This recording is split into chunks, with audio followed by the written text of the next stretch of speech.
Delighted to have two of the Mcilvanney Prize shortlist authors with us. So would you like to introduce yourselves? And if you've got your book cover to show off, please feel free to do so. So Andrew, do you want to go first? Yes, delighted. Andrew James Gregg. And there's the book, Whirligig. And I'm Francine Toon, and I also, I'm the author of Pine, but I didn't bring a copy with me to show off, I'm afraid. And mine's on my Kindle, so I can't even show it off for you. Never mind. We'll see if we can get some images anyway to put in the group. And I know Kaz has already done a post with them on. So anyone wanting to have a look can find you quite easily. So let's start with congratulations. How are you both feeling? Andrew? Well, blown away, to be honest. I wasn't expecting to be shortlisted. I wasn't actually expecting to be longlisted, so it's all a win for me. It's only the second book I've ever written. I only started writing 3 years ago, so totally surprised and very grateful that the judges have actually selected me. So yeah, brilliant. Francine? Yeah, I feel exactly the same way because I was just not expecting this at all. It's my debut novel, and I'm just so thankful to the judges as well. And it just feels such an honour to be included. Yeah. So, what brought you both to writing in general, Andrew? I can't answer that, to be honest. I've not written anything more exciting than a shopping list since I was probably about 13 doing O-level English, which I passed, but that's as far as my education went in that regard. And about 3 years ago, I guess, I was just in that in-between period between Christmas and New Year, or Hogmanay, as we term it up here. And I got really bored watching television, so I just sat at my computer and started writing. Out of nowhere, no forethought about it whatsoever. And blowing me down, out popped a book, and I enjoyed that so much I wrote Whirligig. And the rest, as they say, is very recent history. And Francine, how about you? I suppose I've always kind of been into writing, whether it was kind of student journalism or I used to write a lot of poetry that sort of was being published and stuff a few years ago, and I also work as an editor at Sceptre, which is a publishing house. So I was kind of around fiction a lot, and then it felt like a big undertaking to try to actually write a novel myself, but I finally kind of got up the courage and thought, okay, I'm really going to give this a go, and just went from there, really. And you really did give it a go. Yeah. Quite exciting for a debut and a second novel. Yeah. So it's amazing. Yeah. Yeah, because there's some very good authors on that list, and I'm frankly amazed to be selected above them, as I'm sure Francine is as well. Definitely. It's quite a surprise. Yeah, really surprising. Yeah. So in the next interview with we've got Doug Johnston and we've got Ambrose Parry, which is Chris and Marissa. So Doug Johnston dedicated his book to Chris Brookmyre, and now he's up against him. So who did you dedicate yours to? Andrew, let's go to you first. That's a very good question. I'm going to have to look. I can't remember, which is awful, isn't it? I dedicated it to our children, for they carry the future in their hands. And none of them want to write, as far as I know. So, I put my kids off books. It's terrible. I dedicated Pine to my boyfriend Yasin, just because he helped me so much with writing the novel, in terms of just being supportive, making me cups of tea, leaving me to get to my own devices and everything. So he really, I felt like I couldn't have done it without his kind of support. So that's why I dedicated the novel to him. That's lovely. So Caroline has popped in a question from one of our member authors, TG. As a winner, expectations of your books could be quite high from the readers. Will it change your style of writing in any way? That's a good question. Andrew? No. I don't think so. I don't necessarily have a style yet. I don't think I'm so green at the whole process.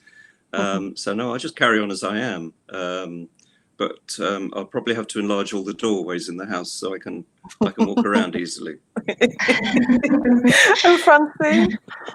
I don't think so. I think I do really want to try and write books that people enjoy, and I do think of about an audience to a certain extent, but then I think when you get so far into a story, you're just kind of thinking about that world and the characters and everything that you kind of forget about who might be reading it, I think. Yeah. So who was the first person you told when you were longlisted, first of all? Who was the first person that you spoke to about it, Andrew? That would be my wife, because you're obviously, you have to be strictly secret about the whole thing. So you can't tell a best friend or someone else and say, don't tell anyone else, because the first thing that's a good point. I didn't think of that you can't really talk about it. No. So yeah, I told my wife, who was very pleased for me. I told my boyfriend because we've been working from home together during lockdown, so it was just the two of us in the flat, and also the kind of secrecy thing. So yeah, it was just kind of during the middle of the day when we were both sort of working that I had to go through to the other room and tell him about it. He was the kind of nearest person to tell. So yeah. That must have been nice for him, for it to be dedicated to him, and he's the first person to know as well. That's lovely. Yeah, it's good. So what are you both working on at the moment, Andrew?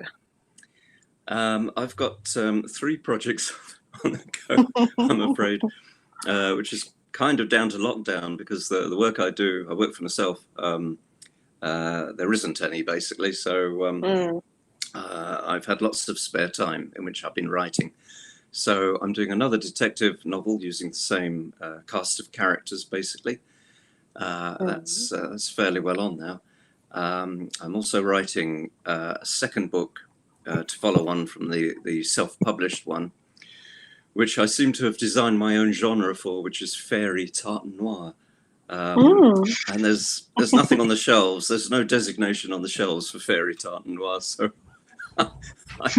I kind of sit there on my own in Amazon land. And I'm also writing a book about environmental catastrophe, just as a novel as well. So there you go. A fair mix. A lot, yeah. Yeah, that is a lot. Yeah, Fancy.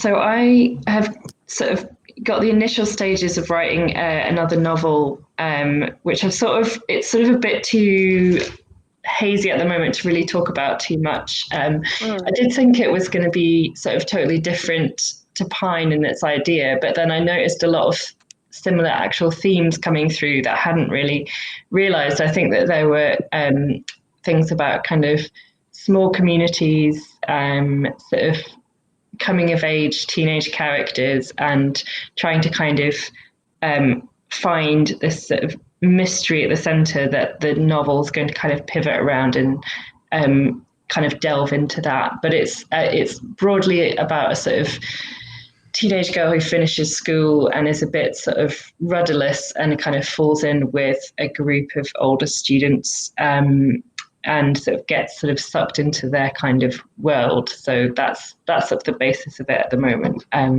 So a bit different to Pine, but looking at quite similar themes in some ways. Yeah. So I didn't ask you at the beginning to tell us a little bit about your shortlisted books. So Andrew, can you give us a brief overview of what yours is about? Yes, I'll try and do that without plot. Yeah, it's a tricky one. It is. Basically, I have a string of murders that occur in a small Highland town, and the method by which these murders occur is via small, intricate clockwork mechanisms. And just to make things a little bit more macabre, the clockwork mechanisms they discover are made out of wood, which is fairly innocuous, but bone as well. And the bones turn out to be children's bones. And basically there's a detective who's totally out of his depth, and his very small team who have to try and work through this. And there's murder on top of murder, more murders than you can fit into a small Highland town, to be honest. But it's quite an intricate plot, I guess, and it does all tie together at the end. Fairly satisfactory in my mind, although they never actually catch the murderer. Is that spoiler alert?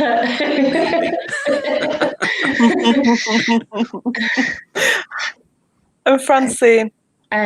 So interestingly, mine is also set in a small Highland town village in Pine, and it is set at Halloween when a father and his 10-year-old daughter are driving back from going trick-or-treating when they find a sort of strange-looking young woman on the side of the road that they take home, and she's not in a good way. And then the next morning, the little girl, the daughter, discovers that the woman is no longer there, but her father seems to have no memory of this woman. And the rest of the book is kind of unraveling that mystery and the sort of buried secrets of this Highland community, and about who exactly this woman is. And they are both small communities. So, Andrew, you've got a small police team, very small, 4 or 5 people. And Francine, I mean, you start off with your characters wandering into each other's houses at the beginning because, well, it's such a small community. Why did you both choose to make that the setting, Andrew? I think there's quite a lot of detective novels set in the nitty-gritty urban environment with a huge cast of characters. And although they would have large police stations and large police forces, it always boils down to a few characters, I found, strangely. So I tried to do something that's perhaps a little bit more realistic, and also makes the whole plotting in a way easier for me to handle by having a smaller community. And a smaller community as well has its own interests, because a lot of people know a lot of things. So it makes it quite difficult to actually keep a secret. And if there is a big secret, like there is in my book, which gradually gets uncovered, it's only kept a secret by the active participation of a large number of the officials and dignitaries in that town.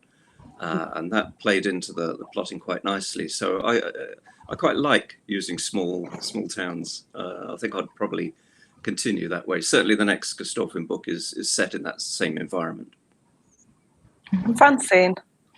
Well, the sort of village that I set mine in was very much kind of based on a village that I grew up in when I was around the same age as the protagonist, Lauren. And that just was a place that really stayed with me in my imagination. And it was one of the most interesting places that I've lived. So I sort of thought that would make a great place to kind of have a book setting. And then I think I've always been drawn to kind of a mystery crime genre. So I kind of brought in those elements, and sort of I was also being influenced by kind of ghost stories and sort of urban legends that while I was living there, a lot of people love to kind of tell these kind of stories. So I sort of wove all of that into it. But the starting point was just the fact that I'd sort of lived in that area. Yeah. So, Andrew, you were saying that you didn't write until about 3 years ago. Did you always read? And Francine, I'm going to ask you the same question about reading as well. Andrew, have you always been a reader? I've been a fairly voracious reader, yeah. Not so much recently, not since I've started writing, actually, because I find it difficult to read books now I'm writing, and I don't really want to be influenced by other writers too much. So it's hence I think detective novels and crime is off the menu for me for the moment. But yeah, I've always been a big reader. I guess when I was young, I always thought it'd be nice to write a book. They always say someone's got a book in them. And certainly I think if the success I've had to date is anything to go by, I hope it encourages everyone else out there who wants to write. Just do it. That's exactly what I did. I didn't necessarily go for courses or training of any sort. I just sat at my keyboard and typed. And I know I'm very, very lucky in being selected. I'm under no illusions as to that. But if you've got a book in you, if you want to write, just write and see what happens. That's what I'd suggest. Francine, have you always been a reader? Yeah, I have. Yeah, I've always read books, which I think is, it does seem like a really important sort of part of becoming a writer is kind of just reading kind of voraciously. But I agree with Andrew that anyone can write a book, and I think it was kind of working in publishing. I think before I worked in publishing, I had a sort of idea of authors being, I don't know, like so very elevated, like kind of Charles Dickens or Jane Austen, and just thinking of them as almost like another species of people. And then once I worked in publishing for a few years, and I could just see, well, there are all sorts of people that write books, and if you read enough and have enough passion for it, why not go for it yourself, I think. Yeah. How are you both finding the publicity? Because I'm assuming it's quite new to you both. So having to do interviews and talk about your books and think of answers on the spot to things you might not necessarily have given any consideration to, which we do try and ask quite easy questions as much as possible. But if I get a glaring look from either of you, I will just move on. But Andrew, how have you found it? So Andrew, how have you found it? Yeah, I guess I found it okay. From a child who would refuse to go on stage because I was far too shy, I seem to have coped particularly well. It's a bit like having a job interview every other day at the moment. So yeah, I don't mind it. It's fine. Well, hopefully I won't be as tough as a job interview. Francine? Yeah, I mean, I feel like I'm quite a sort of introverted person as well. And it does feel kind of strange sometimes when you've spent so long kind of on your own writing this book. Like this book took me about 5 years to write, and it was just in my head, and I wasn't really talking to many people. I didn't tell anyone at work that I was writing. And then suddenly having to actually talk about it and thinking, oh right, yeah, of course, other people have read it. It's just a bit strange, but I have really enjoyed it. And yeah, it's been a good experience, and I feel like, well, at least like unlike a job interview, you should probably know all the answers because you've written the book, and yeah, you should know what you're talking about, I guess. You should, but at the same time, being put on the spot it's never that simple. Never. Yeah. So TG, who is one of our author members, TK Gearing, has asked, if you were the winner, how would you use the accolades? Now that is a tricky question, Andrew. Let's give Francine some thinking time and come to you first. Well, the first thing you have to do is plaster it all across your next book as a marketing ploy. Yeah. I don't know, to be honest. Certainly there's the interest has increased somewhat in the work that I'm doing, even the tentative scribbles I've got at the moment. So before, trying to get a book out was very, very difficult. My first book, as I said, I had to self-publish because no one was interested. And I don't know if any writers out there who try to get books published in the audience, you have to get used to a lot of rejections. In fact, if you get a rejection, you're doing very well.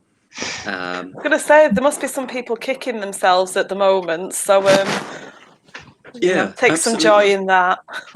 Yeah, well, yeah, I guess so. But then lots of people get turned down. J.K. Rowling got turned down. The Beatles got turned down.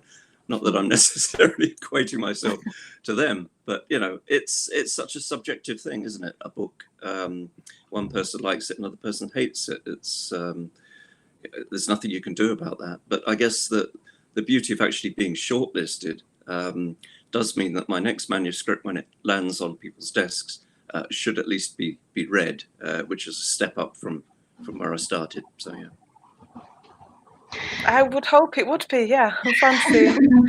Yeah, I mean, I just felt like sort of such a sense of it being a sense of validation, or that, you know, it's all been kind of worth it. And also, I grew up mainly in Scotland, and I've been living in London for about 10 years, but I really wanted to kind of connect with the Scottish readership, and a lot of me writing this book was kind of remembering things from my childhood, and sort of talking about things that I didn't always see kind of represented in some fiction. So being nominated just made me feel really glad that it had sort of found a kind of readership that I wanted it to reach. So yeah, that felt great.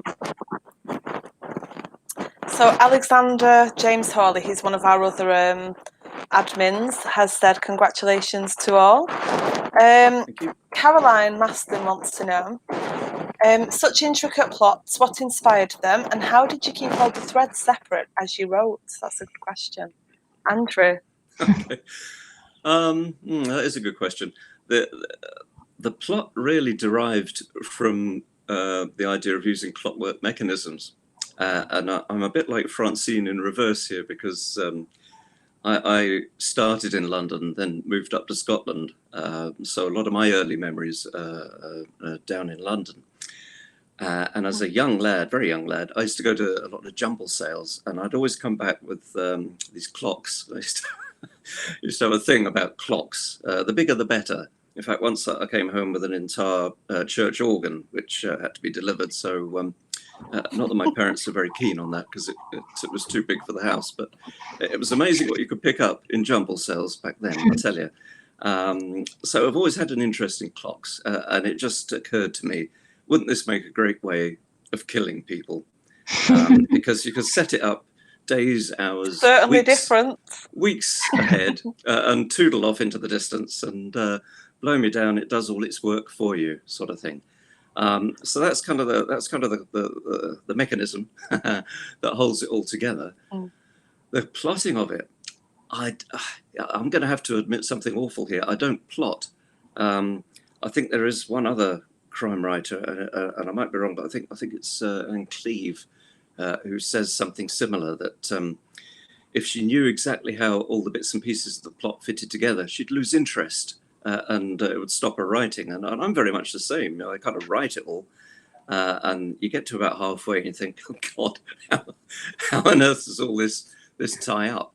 And then you have to start plotting in earnest to make it all work. So I'm either very lucky, or I've got a knack for it. I'm not quite sure. So yeah, the plotting comes as an afterthought with me, which is quite unusual, I think. But it works for me. I don't think it is that unusual. I've been really surprised by the amount of authors I've interviewed who I think, oh, it's so well woven, it's so well written, it must take ages to plan, and they just go, no, I just sit down, type, and see what comes out, and I'm blown away by how you all do it. Yeah, it shows what strange heads we all have, I think. Absolutely. Francine. I am the opposite. I like to plan everything as much as I can. I think it's partly because I was working full time, and I had very limited time to write the book, and it still took me a long time. So I didn't want to sort of write off for ages and then realize actually I need to scrap all of this. So I tried to plan it out as much as I could. But having said that, you can plan and plan, but then when you're actually sort of in the scene and like realizing things about characters, that you kind of think actually that doesn't really make sense, even though it looked good on paper when I was planning it. It kind of, you still have to change it and adapt it. And it went through like several edits with my agent and with my editor as well. So then I had to tweak things, and because it was quite an intricate plot, I had to sort of change other things in the sequence. And yeah, there was quite a bit of sort of fiddling around, even though I tried to plot it all out beforehand. So I don't know if it would have just ended up the same way if I hadn't planned it anyway. So would either of you try the other way? Would you try? I don't know if you can hear me, but I can't hear you. Oh, no. I can't hear you. Can you hear Francine? Can you hear me? I can hear you. Yeah. Okay, this should be fun. Can you hear me? Yeah. All right. I can't hear you. Right, I'm going to pop the questions on the screen, make it easier. No, So, still silent. Totally silent. Oh, I can't pop the questions on the screen because I'm not in charge of my own laptop. Okay. I like that. Thank you, Kaz. So, Andrew, I can answer written quotes then. I can answer written questions, but I can't hear anything.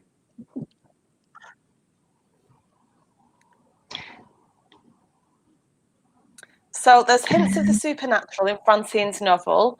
Did you do much research in Wicca before you wrote it, Francine? And then if you could, once you answer, if you could ask Andrew if he's conducted research for his novel, please, and then I'll come back to you again. Okay. So Thank you.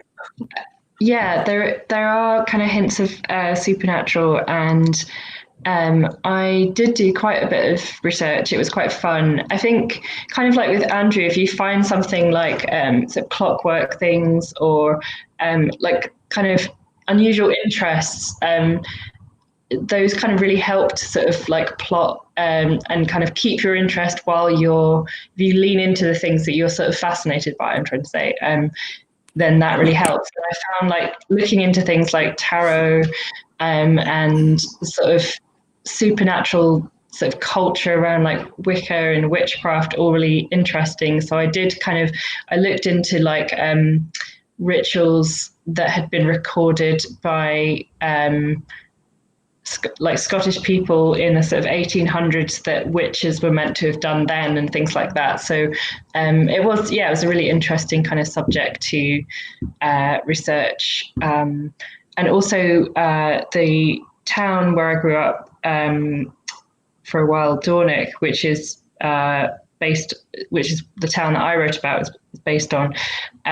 That was the place that was the last place in the UK to execute somebody for witchcraft. So I kind of was looking into sort of Scottish witch trials and things like that as well. Should I ask Andrew? Yeah, can Andrew hear you, or can he not hear anyone? Andrew, can you hear me? I still can't hear anything. What I'm going to do is I'm going to log off and try and come back in. Okay. Okay. All right. Okay. So let's go to the next one for the next question, and we can ask Andrew about research when he comes back. Did you have a say in your cover designs and titles, as they are both really striking and different? That's from Kaz. Yeah, I picked the title, which I chose because it's kind of a book set by a big pine forest, and that plays a big part in the book. But it's also about sort of like longing and pining for somebody, so it kind of has like a different meaning. And then I was consulted on the cover, but I sort of saw the first kind of version of it is the version that we went with, and I think Doubleday did a really good job on the cover. Hi, Andrew. Hello again. Sorry, I missed all that. It was. Can you hear us? Sounded interesting, all about the Wicca, so I missed that. It's a shame. I can hear you now. Yeah. Oh, good. Brilliant. That's great. So Andrew, let's go to research, because that was the question we lost you on. Okay. So did you have to do much research? Sorry, my alarm just went off. You're okay. Not really. A little bit of research about clocks. A little bit of research about the geographical environs. That's about it, really. And then the next question that Francine's just answered for us was, did you have a say in your cover design and title? Because they're both really striking and different. They are different to things that we've seen. So did you have much say in yours? Yeah, I did. The title, certainly there was a question as to whether my publisher wanted to go with that, but I think I talked them around. Because basically the title comes from a quote, a Shakespeare quote, "The whirligig of time brings in his revenges," from Twelfth Night, which kind of ties it all together. But unfortunately, it got left off the first edition. But hey, these things happen. And in terms of the cover design, I did want something like a graphic representation of a tree with cogs in it, and they've done a really good job. I'm really pleased with it. It's fantastic. And then the designer even went to the trouble of putting cogs for chapter headings, like Roman numerals sort of idea. So yeah, it's very good, very inventive of them as well. Yeah, absolutely. Would you write more featuring the characters in your novels? Now, Andrew, you've already touched on this, but let's go to Francine first. I don't really sort of have any plans to write about those characters again, but maybe at some point in the future. And I think with the next thing I'm writing, I'm sort of wondering if there's some small links that I can put in that show that it's sort of part of the same world, which I quite like when writers do that in kind of subtle ways. So yeah, that's the only thing that's crossed my mind. Andrew, can we go over a little bit about how you're going to use your characters again? Yeah, well, I've just about written the second book with the same suite of characters, tentatively titled "The Devil's Cut," but to be confirmed. And yeah, it's D.I. Kostorfin and D.C. Frankie again, both doing their thing with a couple of constables. So yeah, another interesting case. Not quite so many murders. I think my small Highland town would have run out of people if I carried on at that rate. But yeah, a couple of gruesome things going on which need sorting. A bit like Midsummer, they must have new people move in all the time. I don't know. Property prices will be falling though. That's that would encourage more people to live there. Maybe cheaper to live. Kaz has said, this shortlist has become very expensive for me as you've all been added to Shut Up and Take My Money author lists.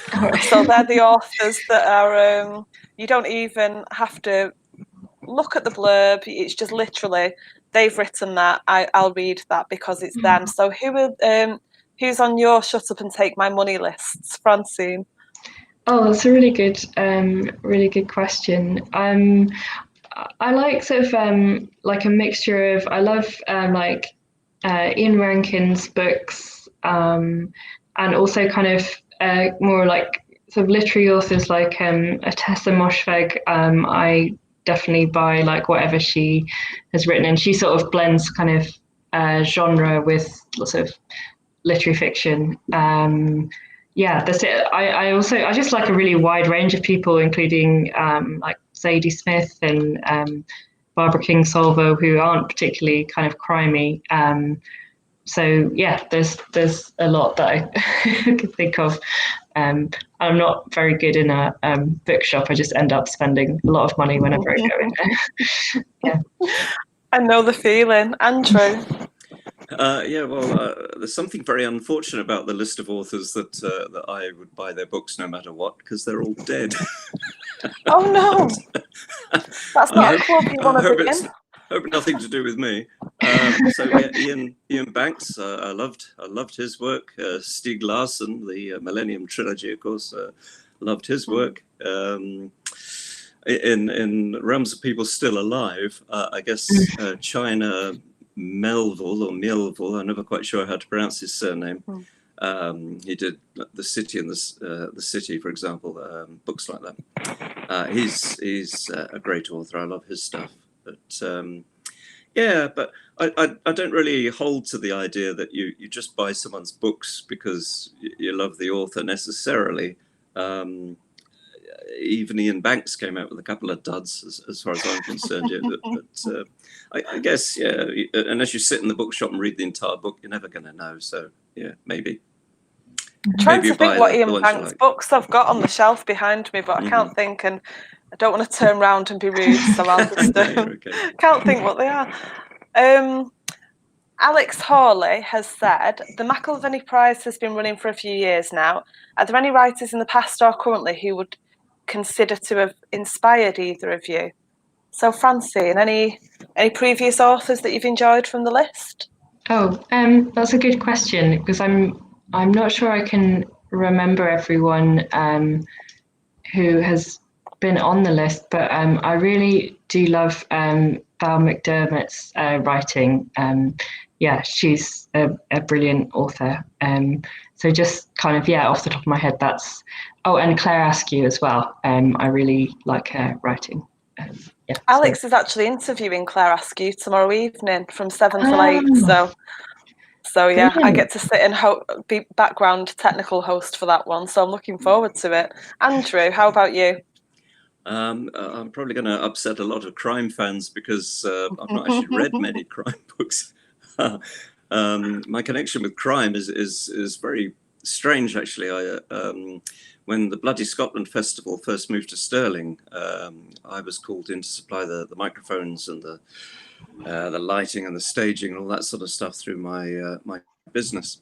And I did actually pin the microphone onto William Mcilvanney on his last appearance before he died. Again, that uncanny relationship between me and authors, which yeah, we might have to take you off, and me and Francine can talk alone. Well, I hope not.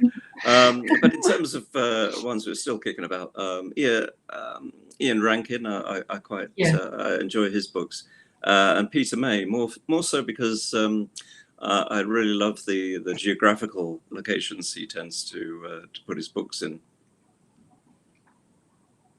Somebody has commented the future book ideas sound wonderful. Unfortunately, on the screen, it's just coming up as YouTube user. So there you go. Some okay, thank you, for you, hopefully. Nice. Caroline's commented. I'm just going to ask that she lets me know if it's okay now. No, she's watching. Right, sorry, I've misunderstood. She said she's background hosting and listening to the actual B live stream.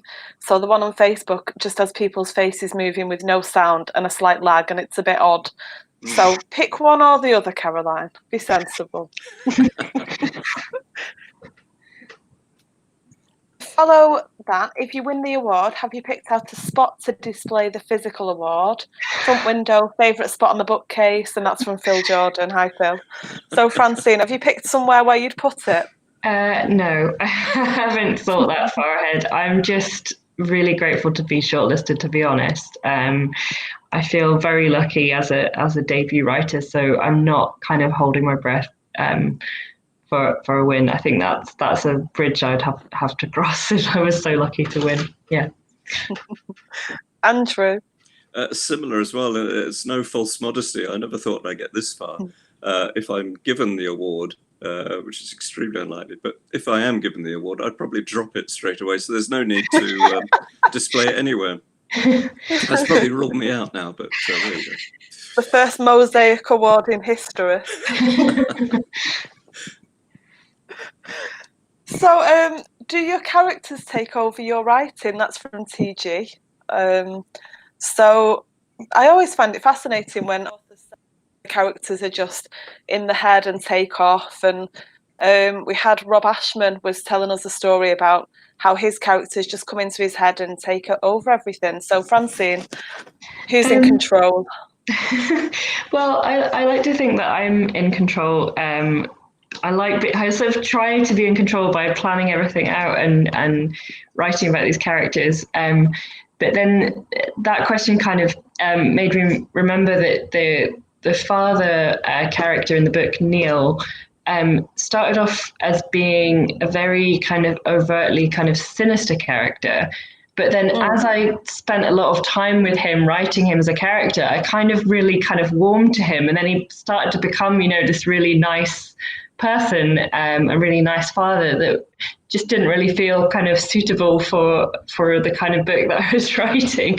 So I ended up making him quite a mixed kind of character, that he's quite troubled, but he has his good sides. And so there was sort of a kind of compromise, but I can definitely see that I might start off with one character and then just sort of like the writing kind of makes me like write them into this other sort of way that I think it's almost like spending time with sort of people that you kind of, I suppose I kind of started writing him as a more pleasant person to spend time with, and then had to remember that I was writing a kind of crime novel. So yeah.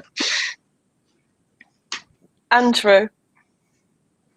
Yeah, I kind of agree with Francine there. The characters, when they arrive in my head, are never fully formed. I've got a vague idea of what they're like, but as in real life, I think you tend to get under their skin a wee bit and understand a little bit more about what makes them tick. What I really don't like in a book is when people use such black and white characterizations. So you get someone who's totally and utterly evil or someone who's totally and utterly good, because I think they're both a little bit so unlikely that I kind of lose interest in reading about them. I'm much more interested when a character is allowed to develop and you see there's shades of grey, not 50 shades of grey, I hasten to add. There's 49 shades of grey in each of us. So yeah, I like to see them. I like them to flesh themselves out as you write them, really, which is natural, I think. So Caroline Maston has asked, what events are you looking forward to when we can go to physical events again? Now, obviously, there are some online ones as well. We're doing one. Bloody Scotland have got things coming up. So what are you looking forward to on or offline? Francine? Well, I actually hadn't been to Bloody Scotland, the festival, before, but I would love to actually go to it as a kind of physical event, meet people. It sounded like it would be such a fun thing to do. And it has been great seeing events online, but I think it's kind of a different sort of thing when you can meet people, go for a drink afterwards, that kind of thing. And also I love going to the Edinburgh Book Festival as well. I kind of go every year, and it just felt quite strange this year, like not actually being there for events. So I think those are two things that I would really look forward to next year, hopefully. Andrew? Yeah, again, same really. I'd really like to go to Bloody Scotland and not have to carry all the staging in and out and look after all the authors and their microphones. It would be a delight. And Edinburgh Book Festival as well. I go there every year, and it's particularly galling, perhaps, that the year I've actually got some books on the shelves. I can't go anywhere. I have been to one bookshop and seen my book sitting on a shelf, so that's great. I got my shelfie, as I believe they're termed in the trade. But what I really love is going around bookshops. I go around hundreds of bookshops, well, not hundreds, but bookshops within easily 100-mile radius of where I live on a fairly regular basis, especially if I can fit in a cappuccino and a slice of cake as well. So yeah, it's a shame missing the whole buzz of the thing, really. But and people like yourselves and Bloody Scotland and everyone else who are putting these things online are doing the best you can to recreate that buzz. So many thanks for that. Yeah, You're very welcome.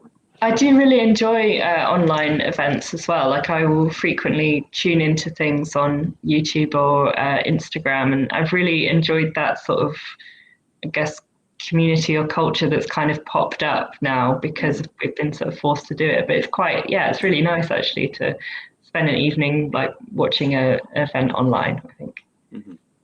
I've got to say, yeah, we've thoroughly enjoyed it, having a way of helping all of our authors, all of our members to promote themselves during this has been, really quite special for us as admins as well. So we're grateful to everyone who agrees to come and talk to us for an hour. So thank you both for coming. So Kaz has asked, she said, ask my graphic novel question, Sam. So would you make a graphic novel representation of any of your, whether it's this book or in the future? Any thoughts on that, Francine? Well, I really love graphic novels actually. So yeah, I would absolutely. I don't have the drawing skills that I could actually do it myself, but I think I'm quite a sort of visual person, so I could sort of visualize quite a lot of the kind of setting and characters and stuff. So I can kind of see it in that format. Yeah. Kaz will be thrilled to hear that. How about yourself, Andrew? Yeah, I guess I'm very visual as well in the way I write. when I'm writing a story, I actually see the film of it running in front of me, which isn't in the hope that someone takes it on for TV, although that would be nice. That would be lovely, yeah. But it's just how I write. I visualize quite intensely how everything's going on. So yeah, it would make a good transition. Albeit the plotting might be a little intricate to put in a graphic sense. I really need the Superman type hero, I think, for that. But yeah, visually, yes, it would be very interesting to see what someone might make of it.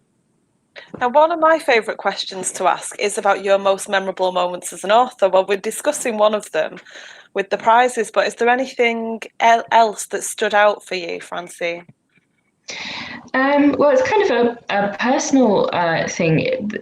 Being kind of published and having a website where people can contact me has actually put me in touch with at least 2 old friends of mine who I hadn't sort of just lost touch with over the years. So it's kind of, it's not really a kind of public thing, but it was just a really nice thing that happened, that they kind of saw that I'd published a book and then got in touch with me, and we've kind of, got on and caught up over maybe not having seen each other for about 15 years or something. So that has been something that's I've really enjoyed. But just the kind of doing events, going to bookshops and all that kind of stuff has been just so fun, and I'm just trying to sort of enjoy everything, really. Yeah. And take it all in. Yeah. Andrew? I guess there's 2 events that come to mind immediately. The first is the shock of actually being published. I think that's such a strange feeling that someone actually wants to take your baby and run with it. These, I guess, are the only babies men can really produce themselves, books. So yes, I have this maternal feeling about it, and it's lovely when Fledgling Press took it and decided to run with it. And the second thing, I guess, is getting the shortlist, not only for me but for Fledgling Press as well, because they are a very, very small press. I don't think our sales figures really add up to the other contestants in the prize, or the reviews or anything else. So in some ways it's reinstated my faith in the whole process of judging the books and all the rest of it, because you don't have to come from a really big publisher to be able to be considered and things. So that's and I'm pleased for Fledgling Press as well to get the recognition for actually picking up the book and running with it. So how long did it take you to write these books?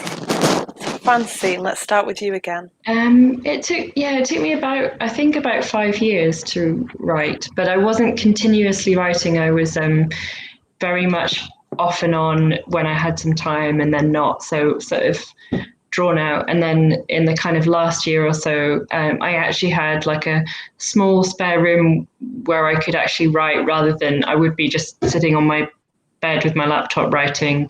And I went away to Dunoon for about a week in a cottage to also do some like concentrated writing. So it sort of took off in the final year that I was writing it, but it did take a while. Yeah. Andrew?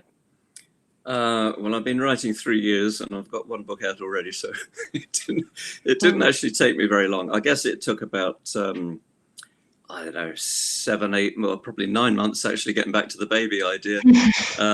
But that's when you're trying to hold down a job as well. So a fairly short time, I think, compared to other people.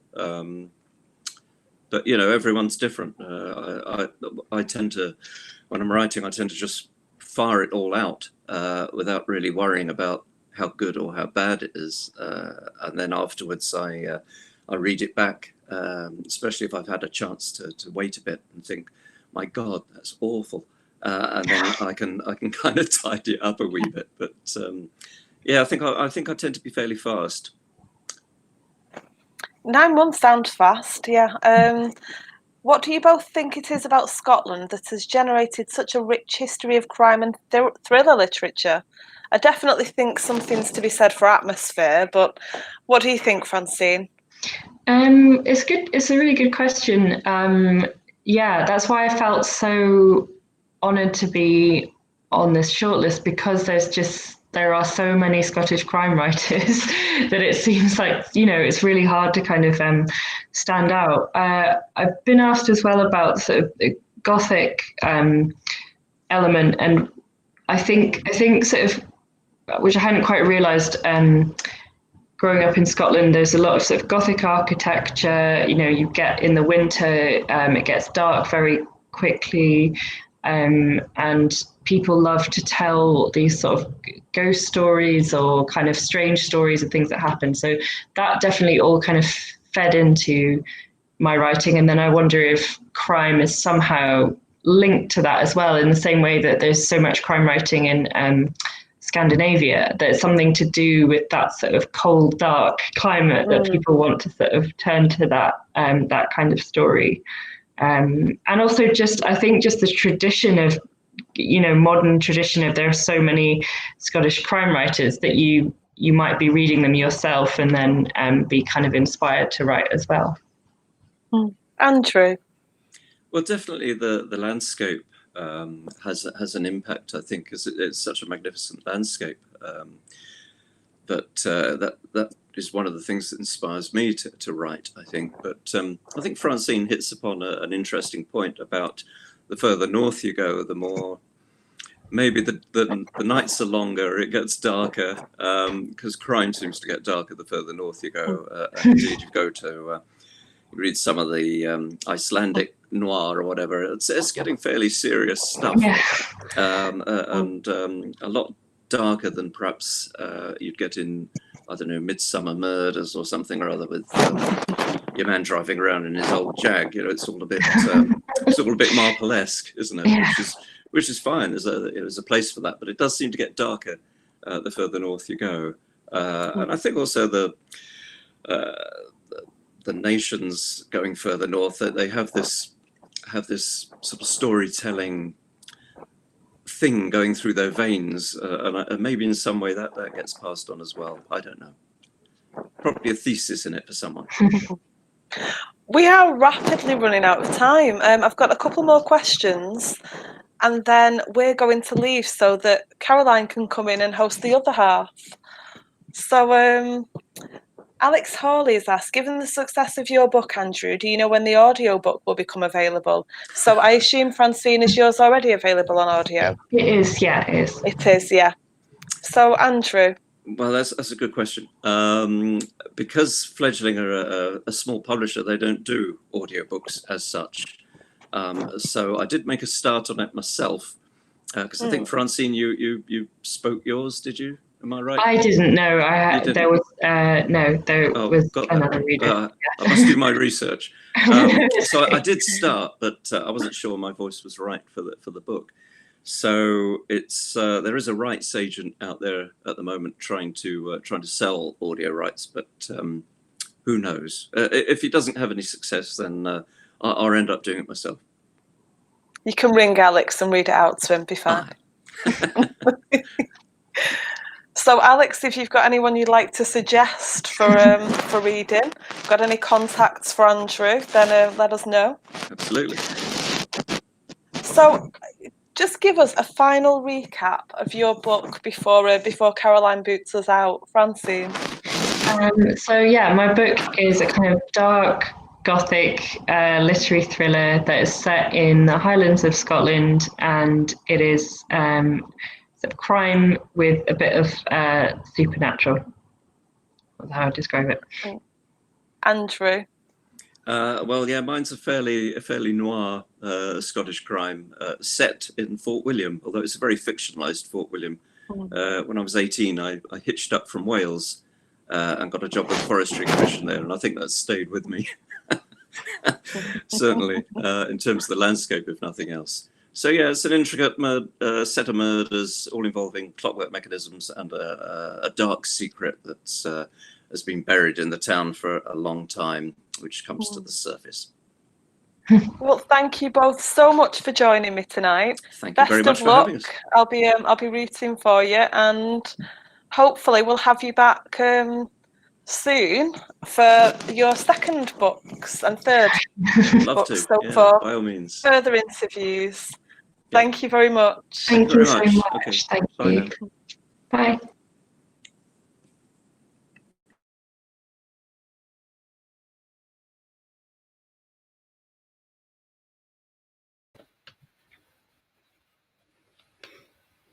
I can. Hi everyone. So we've had a quick swap round. Sorry about that. We're going to sit pretty close, eh? Well, let's see if I can make your screen a little bit bigger. Just know. That's fair. Nope. Like that. Does that work better? That is what better, yeah. Yeah, that's probably Yeah. yeah. Wonderful. So just to start us off, would you like to introduce yourselves, starting with Chris and Marissa? Yeah, after you. No, you should go. I'm Chris Brutenmeier, author of, I've now lost count of how many novels, and one half of Ambrose Parry. I'm Marissa Hatesman. I'm the other half of Ambrose Parry. Say a wee bit more. Oh yeah, probably. The Ambrose Parry project is a historical crime, which is a bit of a kind of side project for you, really, isn't it? Because you've got about 20 plus books written on your own. So this was a kind of side project that we started together. That's been quite enjoyable. And we're still talking to each other after 3 books now. Yeah. But basically it's historical crime fiction based on kind of medical history set in Edinburgh in the mid-19th century. With so it's a lot of true historical stuff with fictional crime thrown in. And Doug? Hello, I'm Doug Johnston. Hi Chris, hi Marissa, how you doing? I haven't seen you in ages. What a nightmare. So I am a novelist primarily. I have had 12 novels published, and it was my 11th novel that's been shortlisted for the Mcilvanney. I have it here, look. It's called The Dark Matter. It's dedicated to Chris.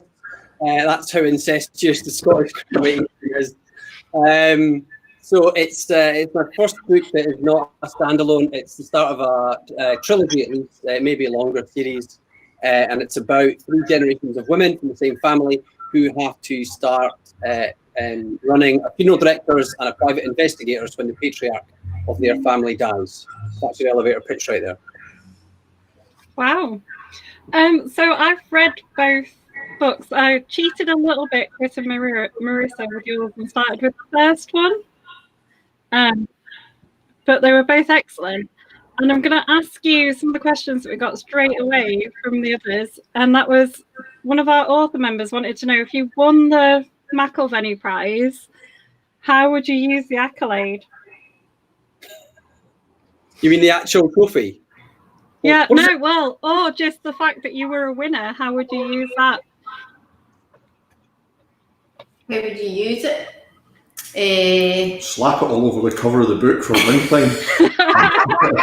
Yeah, my sister always says that she always says that if you're buying wine and she doesn't know much about wine, you go into the supermarket, she's tempted to pick up one that has a sticker that's won a prize on it. And she says the same is probably true for books. If you're not sure what to pick up and it's got a sticker on it saying it won something, people are more likely to pick it up. That's my sister's theory anyway.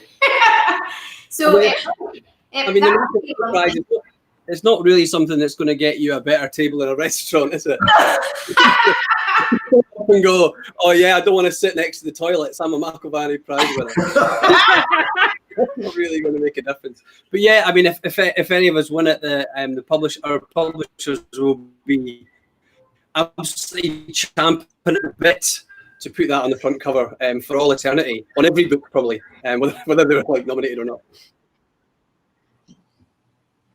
So that's the thing you can say for then on, Mcilvanney Prize winner. It doesn't need to identify which book it is. Mm. What about the actual trophy? Chris, you've won it, so what is it like? Well, it's a crystal decanter and it is full of single malt. So, you know, it's a double prizes there. That's still the case this year then? Is it the same? Who? I don't know. I think so. I think so, because I think it's Glen Cairn Crystal that okay. do it. So it's, yeah, they engrave the winning book. The guy that owns Glen Cairn Crystal lives about 3 doors down from us, but he swears he doesn't even know who's doing the engraving. Because he's friends with Gordon Brown, who's on the board of bloody Scotland. So you've been snooping around going, any news about that engraving? Oh, but we're not allowed in his house at the moment because of lockdown restrictions. Otherwise, you know, it'd be right in there. Of course, right. So we've got another question come up from our admin, Sam Brownlee. She says, Doug, how does it feel to be shortlisted with the man you dedicated your book to? Fucking horrible. Familiar should be the answer. This is the 3rd time the 2 of us have been on as finalists. Yeah, I was when Chris won it. I was shortlisted alongside him, and so was Val, who we're also like best pals with. So it's annoying in one sense because I know how good the Ambrose Parry books are. So I mean, I wish they were shite, and then that would be much better for me. But it's sad. I know that they can write. As can everyone in the shortlist. It turns out, what a bummer. I think it is, of all the shortlisted books I've read all the shortlist, and I honestly couldn't pick a winner. That's not helpful. Sorry. Maybe the judges will be the same, and they'll just give it to us all again like last time. You'll all get a glass of single malt. I don't know if they'll stretch to 4 decanters. Wait a minute, if it's a decanter, do you guys get 2 decanters because you're 2 writers? If you win it? No, we are one writer. We are 2 halves of one writer. Okay, fair enough. Sorry, sorry. It's okay. On that theme, Sam also said, Chris and Marissa, is it difficult to juggle writing under your own names and as a couple? That's one for you. Well, it's probably harder for me because of the sheer volume of material that I'm having to deliver.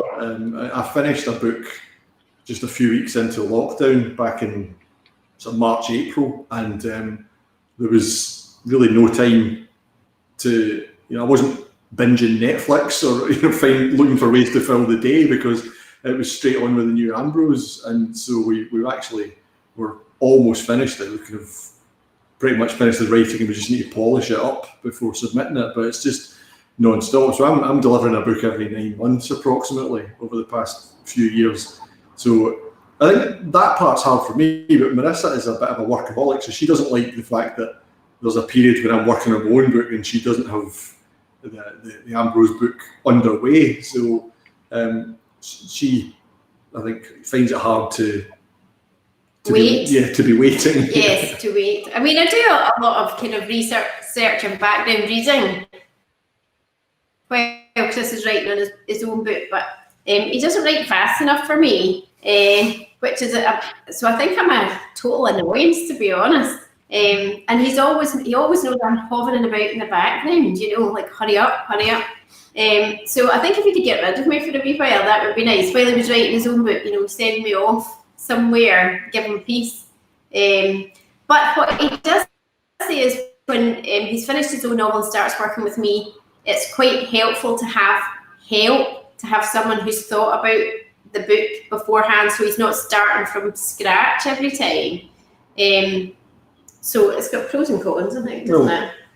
I'm saying I have to deliver a book every 9 months, but I only have to come up with a new idea every 18 months. You know, so with the Ambrose books, Marissa comes up with the storyline, the themes, the characters, because she understands the history and she understands the medicine. So I'm not starting from scratch with those books. And also she's doing herself an injustice talking about being shunted off into the background, because with Fallen Angel and with my next novel, when I'm working out the idea, essentially as a result of writing with Marissa, I've learned that it helps to try and bounce the idea off her for a few weeks before I start writing. And I'll have all sorts of a cloud of ideas, and she's very helpful at kind of finding a focus for all of that stuff, which is a polite way of saying that she stares blankly at me while I'm sort of spaffing out all this garbage, and then helps me find some sort of coherent story in the middle of all that. Marissa, are you not got any plans for like writing your own stuff? You could be off writing like horror novellas and stuff while he's fanning about with Fallen Angel. Well, I don't know. I still think I'm learning. I've been very fortunate working with Chris. It feels like a kind of apprenticeship, that someone's kind of got in charge of the whole thing, and just I kind of tag along. I'm good enough to start writing on my own yet. Although every now and then Chris says it would be quite useful if I could start adapting some of his stuff, you know, for like TV and stuff. He said that would be quite useful. So I don't know, but I still think I'm too new to it all, I think. So I don't have any ambitions to do anything on my own yet.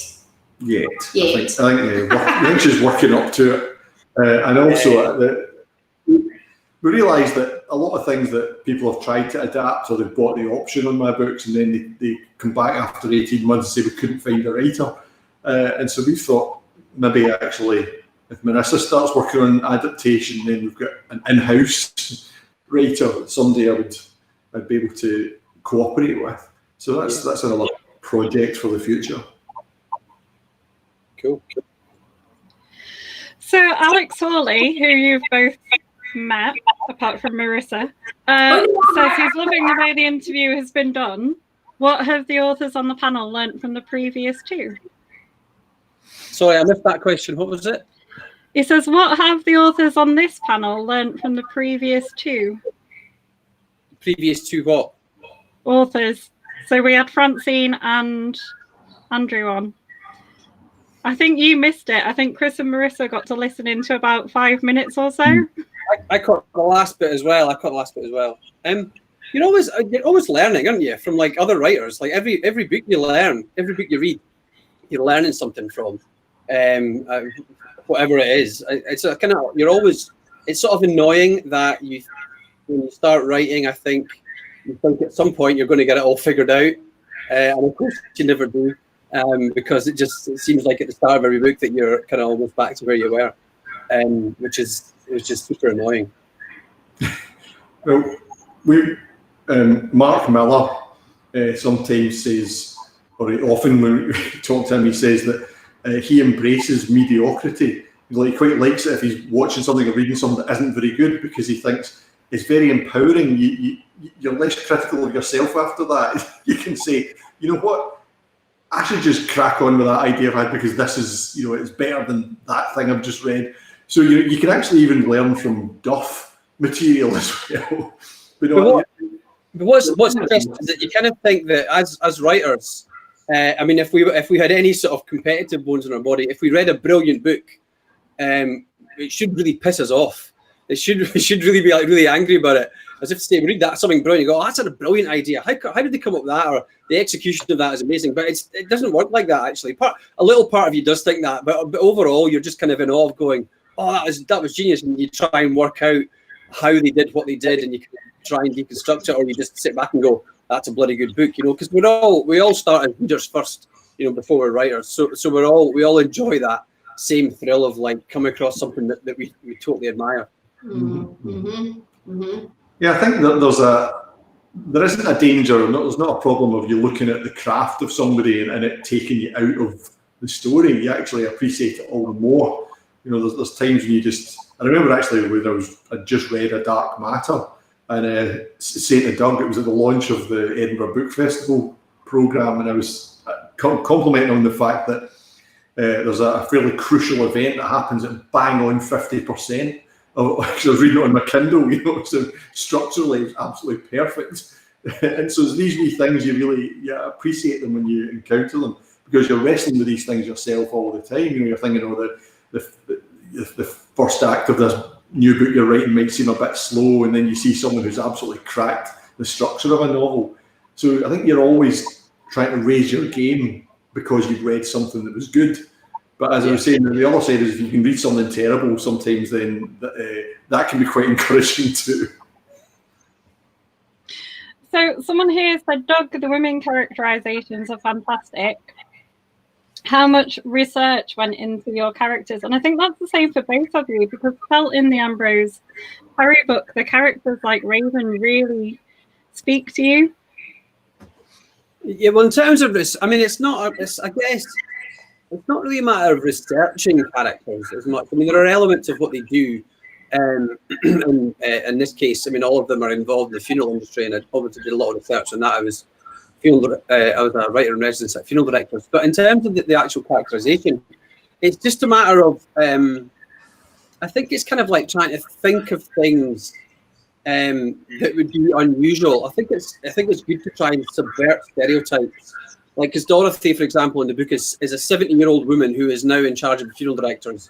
And I think people might have a certain idea about a 70-year-old woman, if you say that. And I was very keen for that not to be the kind of 70-year-old woman that they are engaged with in this book.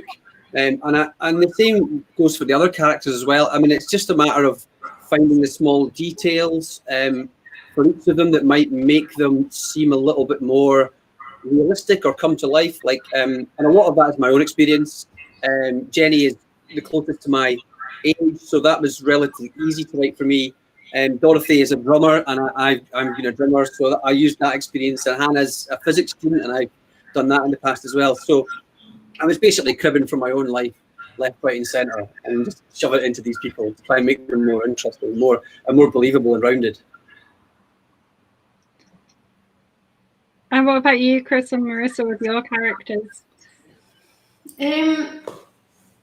Well, I think when we first started Ambrose Parry, I started writing some of the characters and some of the stuff myself. And Will Raven, he had a different name at that point, and I had made him far too nice. Chris was like, this is an interesting guy, but he's far too nice. We need to give him some rough edges, a dark past, make him a bit more conflicted, less likeable. But then the Sarah character, I think, was a bit more my creation. And I was just trying to imagine how frustrating it would be if you were an intelligent woman with some ambition, but because of your social class and your gender, you were kind of stuck doing a kind of job that you were a bit too good for. So I don't know, I think that was quite easy to kind of to think about, really. I don't know why. I've not been a 19th century housemaid at any point. I think the frustration of being underestimated and sort of stymied by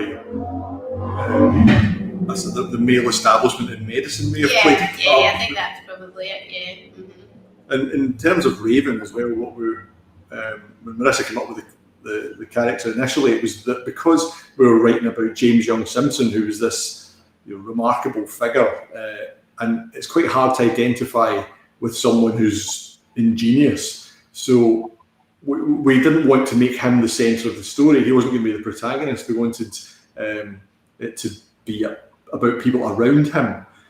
So Marissa's thinking was, if we have an apprentice to him, that gives a reason for Simpson to be explaining the medicine to the reader.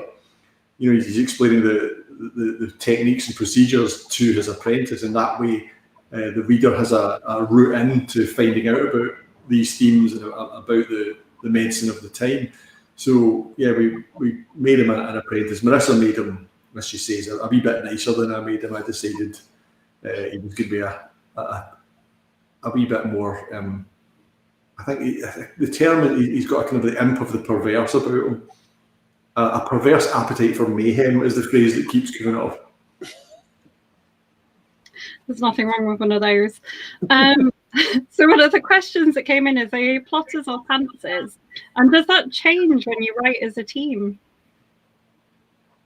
That's a good question. Well, I like to know what's happening before we start. I'm a planner. Chris always says it's probably because my background's anaesthetics, and you don't want your anaesthetist to rock up on the day and say, I'm just going to see what happens. Good to have I'm used to having a plan A, a plan B, a contingency for those ones as well. Whereas Chris maintains that when you're writing fiction, if you know everything that's going to happen before you start, it's going to be quite boring. You need to be a bit surprised by what's going on yourself, which I'm still struggling with, I have to say. I don't like surprises. Yeah, we try and plan as much as possible, but I think there's certain things that you can't know. You have to discover them along with your characters. So in order to surprise the reader, really you have to surprise yourself to some extent. So we usually know what it is we're ultimately going to reveal, but how you get there is a constant process of it's like you've got this blank map, but you can only fill in a wee bit. It's like you get a torch, you can see only a wee bit of the landscape ahead of you at any given time. And that drives Marissa crazy, because I'm more comfortable with the fact that you don't always know, and you don't know what the route's going to be until you're walking the path. And she can't. That makes her very uncomfortable. She'll start nagging me and say, "Tell me where this is going. Give me a route to get there." And I'll say, "Well, I don't know yet." And she doesn't like that answer. Yeah, I'm very similar. I've always been a bit of a planner. I'm definitely more of a planner now, because these books, this and the one after Big Chill, they're much more complicated. There's like 3 different women's points of view, and there's like several different storylines that are kind of interlinking all over the place. So for my own sanity, I had to be a bit more proactive about planning. And I'm in my office here. I've got a big corkboard with like index cards on it, and they're color coded for the 3 different women, and they've also got numbers on them for the different plot lines, so you can see at a glance whether I've forgotten anything or like something's dropped out of the story for a long time. But it's exactly the same. Actually, I don't have everything nailed down before I start. I think that would be kind of creative suicide a little bit. So I do have the first chunk kind of sorted, and then the plan always changes. It changes loads. I print off like lists of chapters and scenes and stuff like that, but that always changes because stuff happens that you kind of don't realize, or that occurs to you, that changes everything that happens after it. I always think of like there's an episode of The Simpsons where they're trying to get money for Lisa's college fund, and Marge says, "I'll give piano lessons," and Lisa says, "But you don't know how to play the piano." He says, "I just need to stay one lesson ahead of the pupil." And I always think the writings, I basically have to stay one chapter ahead of the reader, basically, and I'm all right, because you kind of only as long as I know what I'm going to write the next day, I'm probably okay. I'm a teacher and I work on staying one lesson ahead of my pupils. Sound advice. So I said earlier to Andrew and Francine that reading the shortlisted sort of added all of you to my shut up and take my money author list of like people I'm just going to buy the books of without reading the back. Who are your shut up and take my money authors? There's probably loads. I don't know. You guys want to go first while I think about it? No, I'll go. Mick Herron. Oh yeah, he's a great one. As soon as Mick's got a book out, well, this is the great privilege of being an author with a few books under your belt, is that you don't even need to say "shut up and take my money." Often the editors will send you the book for free, which is particularly. Marissa couldn't get her head around that. She was amazed. When we first got published, we'd went to Canongate's offices and they'd just give you free books. That was great. Yeah, there's Mick Herron's in there for me. Neil Stevenson, anytime he publishes a new book, obviously that's not in the realm of crime fiction, but I'm usually straight in there. Again, under the books that I don't need to buy, they'll be like Doug and Mark, another of our fun-loving crime writers, and Val, so Denise Minot. I mean, as soon as you get a new book out, you've just got to have it. But you're always adding new ones. I mean, there's so many all the time. Abia is now a kind of must-read author for me. Yeah, I totally agree with all that. And Chris is obviously one of mine, has been in for a long time. And one historically was always Ian Banks. Whenever Ian Banks had a book out, I was right on it, straight away. Helen Fitzgerald, I would add to that list as well. We're all big fans of Helen's. She's an amazing writer, and it doesn't matter what she writes, it'll be amazing. And a bunch of American writers, James Salas, I love, Sarah Grant, Megan Abbott, Laura Lippman. I would I would read anything they write, honestly, as soon as I get my hands on it, basically. Have you any to add? No, I think that's probably a lot of mine too. So Phil Jordan says, if you've one piece of advice to share that you know now but didn't when you started, what would it be? That we didn't know when we started. Less is more. Less is more. That was a writer and he was for a while my agent, Alan Guthrie. I learned so much from him when he basically took a red pen to one of my manuscripts, and it was an absolute eye-opening experience. I'd already had 2 books published at that point, which for me now feel horribly overwritten. And it was like a light bulb moment for me. Like the effect of your words diminishes the more words you put in, actually, I think. And so the least number of words you can use to get across the point you're trying to make is absolutely the goal in all my writing. So that was, and I wasn't really aware of that when I started, certainly not. What do you think? Because I'm struggling here to nail it down to one thing, because I feel like every book I write, the person that finishes writing it is different from the person that started writing it. And I feel like I've learned a lot in it. But it's like I have to use a video game reference here. The video game Portal and Portal 2. When you play those games, every room you go in, every puzzle you solve, you feel quite proud of yourself for having solved it, and then you go into another room and nothing that you learned the last time helps. And that's kind of what it's like with a novel. You think, I totally cracked this, and then the next one, nothing applies. I think the main thing I've learned is that not to panic, that you will get there. The more books you've written, the chances are your experience is going to serve you well. You just don't know the ways in which it's going to serve you. Mostly it serves me in thinking, well, I've got away with it this far, I'll probably be able to bust my way through this one more time. I think for me, the thing that gets me is just what a huge commitment writing a book is. I think I've got a really huge appreciation for anyone who gets to the end of a manuscript. Anyone who gets through the first draft and writes a complete piece of work, I have huge admiration for, because it's such a big thing. This is what we've done it 3 times now, and every time I say to you, I can't believe this is such a big commitment. It's such a huge deal to actually get to the end. So that's what I've learned. I've got huge appreciation for anyone who does it. Every element of it takes longer than you estimated it was going to. Yeah. There's just always more to it than you remember, and you always underestimate every last piece of work. So TK Gearing, one of our author members, says, given different circumstances, there's so many questions going on the screen, I can't keep up with it. Given different circumstances, would you go out on location to research, or would you just rely on search engines anyway? You love a bit of... Oh, the research is the best bit. I do that all the time. You got a time machine, yeah? Just fire back to 1850. I would love that. I have to say that I think, to be honest, you can get so much detail online now. There are so many archival materials that are digitized. You really don't have to leave the house very often.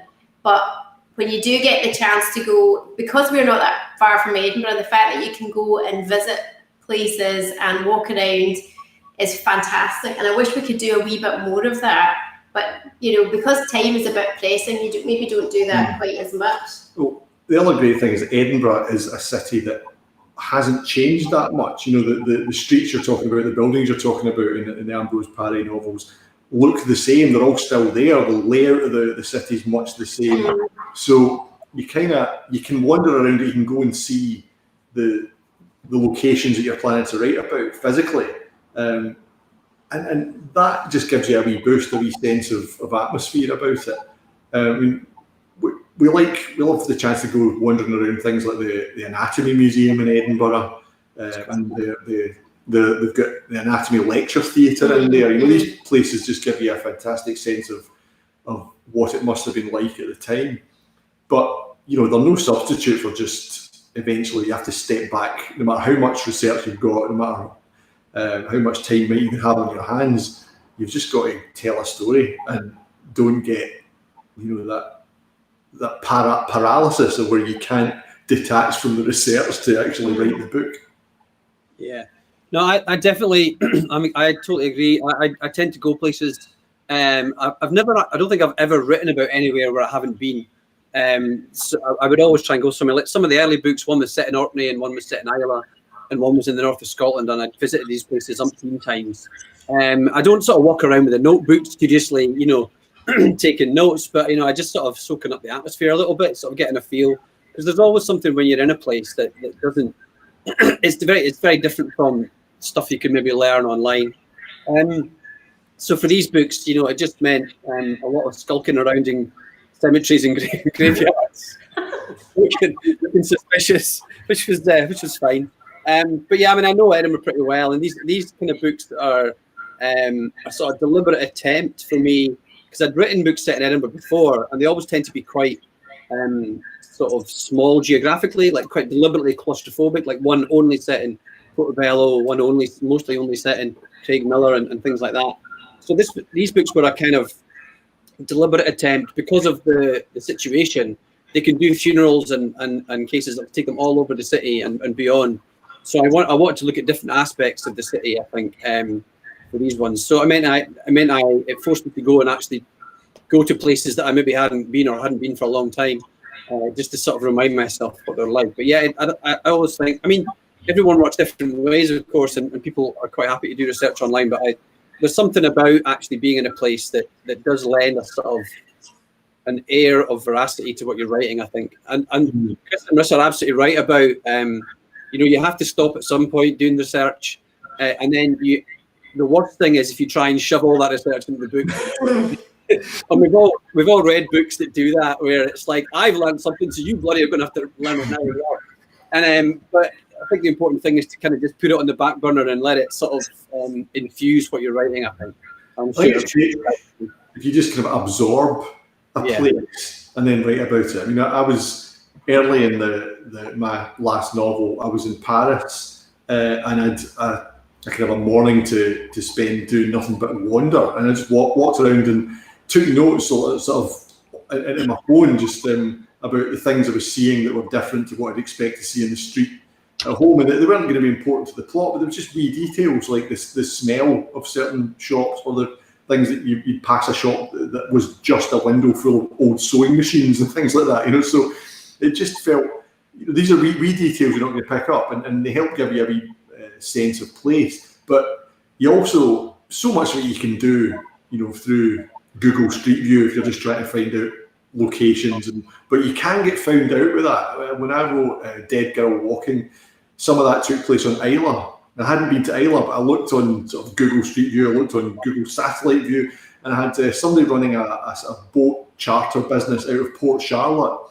And when I did go to Islay for their book festival, they were queuing up to tell me that, Port Charlotte's too shallow, you can't get a boat into there. I'm like, well, why is it called Port Charlotte?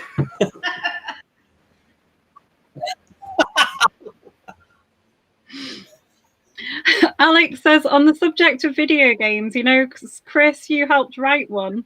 Would you do the same, Doug? And Chris, do you want to tell us about the one you helped write? Yeah, it was well, I can answer quickly. My bit of it is like, you. When you go, Chris. Well, no, it was just Bedlam. It was a company that developed first-person shooters, or rather, developed video games. They said, would I work with them on developing a first-person shooter? And I jumped at the chance, but as I've outlined an idea, and then I thought, you know what, this is actually a good storyline. I could write this as a novel, and that'll help me develop the story and the characters. So I did that while they were trying to raise funds, and actually, I think I alarmed them at how fast I was able to write the novel compared to how long it takes to build a video game. But it did help them get the game financed to have a novel. So by the time they were making the game, I came back on board, and I wrote all the dialogue for the game. but it was a different process because you're working with games designers and they're telling you what they need to have the player do at that point. So, the narrative needs are radically different, but it was still tremendous fun. Yeah, I'm not a gamer really. So I don't have as much experience as Chris of gaming, but I would be up for it if someone, I can't imagine how you would create a game out of any of my books. So it would have to be like an original game project, I suspect. But I could just enlist my son, who's a massive gamer. And I'm not a gamer out of principle.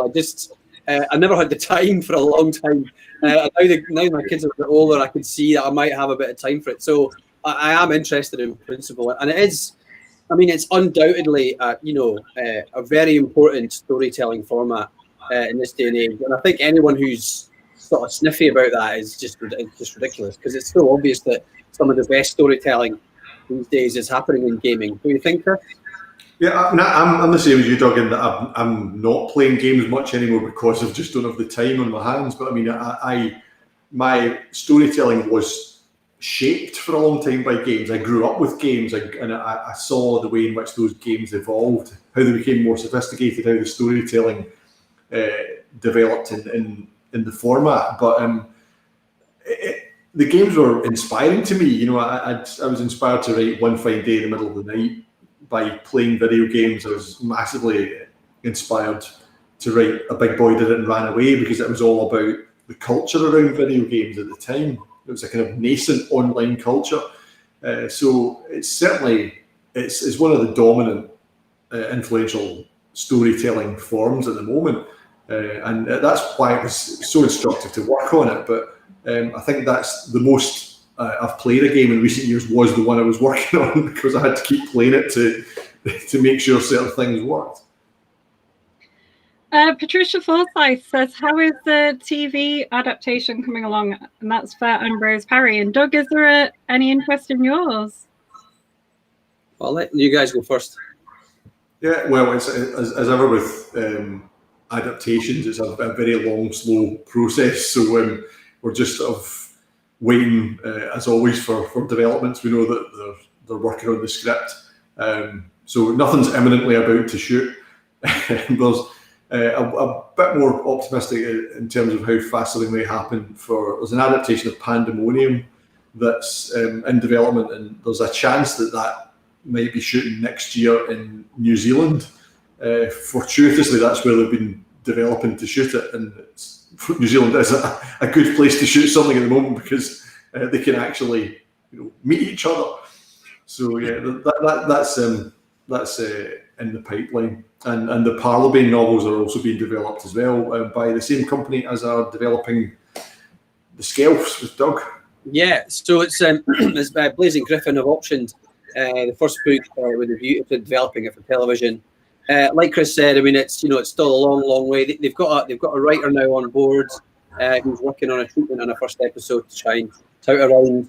But it's all it takes a lot of things to get lined up in the right place, and people to be in the right state of mind and the right amount of money and these things for these things to get made. And if any writer's been around for a while, we all know not to get our hopes up when something gets optioned for television, because the chances of something actually making it across the finish line is pretty remote, I've discovered over the years. So I mean, fingers crossed, touch wood, sending prayers out there for everyone. But but we'll just have to wait and see. I mean, I think the Skelf stuff, out of the book, all the books I've written, I think it would obviously be the most the easiest to adapt into television. It's kind of got a great setup, I think, for TV, and it would work that way better than all stuff I've written. So, but again, who knows? Patricia also wondered if you've cast them in your mind. Like, do you have images of who would play those characters? No. There was some discussion of this. Another interview I did recently where I was getting put on the spot to try and start naming Scottish actors who'd be best for these things.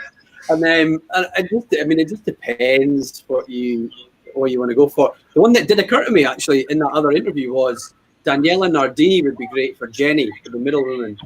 She's got the right kind of no bullshit attitude to take on that character, I think.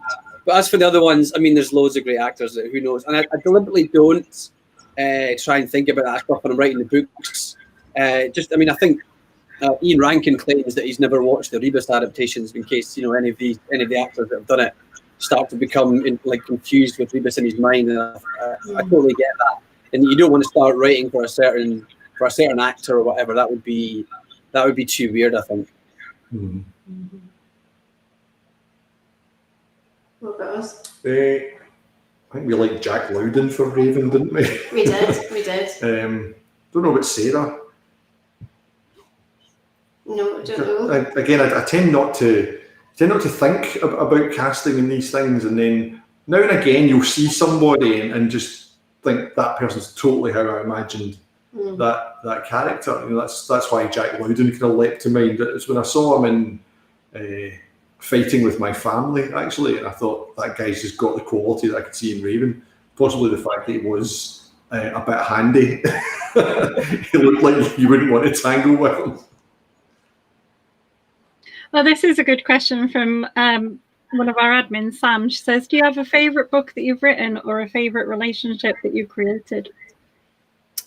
Favourite book that you've written? It's always your most recent one, isn't it, according to your publisher? But, no, it's that's a very interesting question. Writers always say, it's like choosing your children. You can't pick one. A favourite, which is number one, that's bullshit because you can't have a favourite child. But Helen Fitzgerald always said in the Better Lines thing that every novel is like an ex-partner who you can't believe what you saw in at the time when you were going out with, which I quite liked. But I'm going to answer a slightly different question. That's all right. I think I'm going to say a book that I think didn't connect with the readers as well as it might have.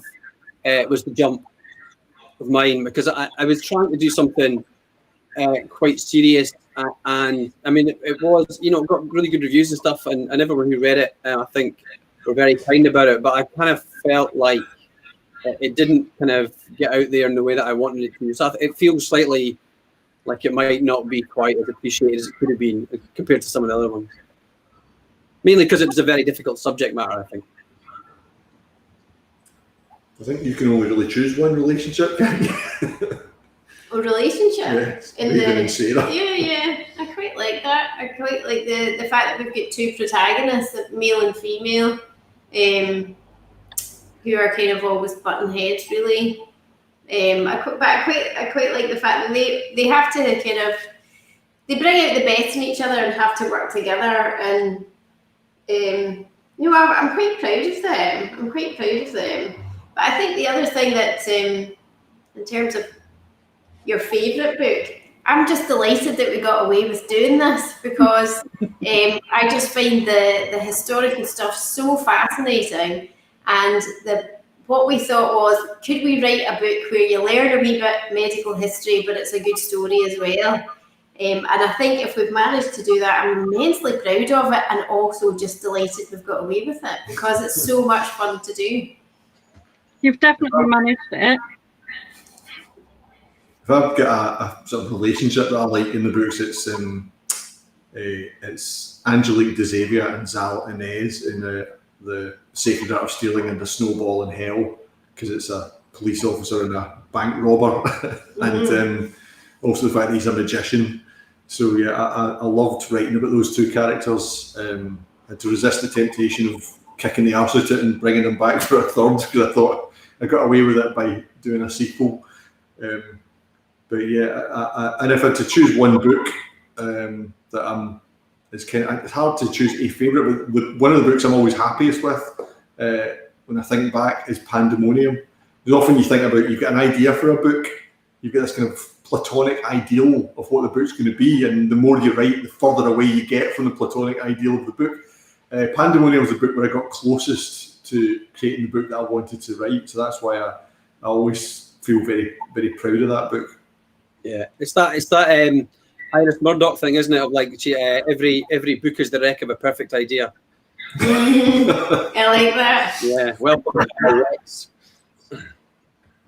So, other than the current prize nominations, one of our favourite questions to ask our authors is, what's your most memorable moments as an author so far?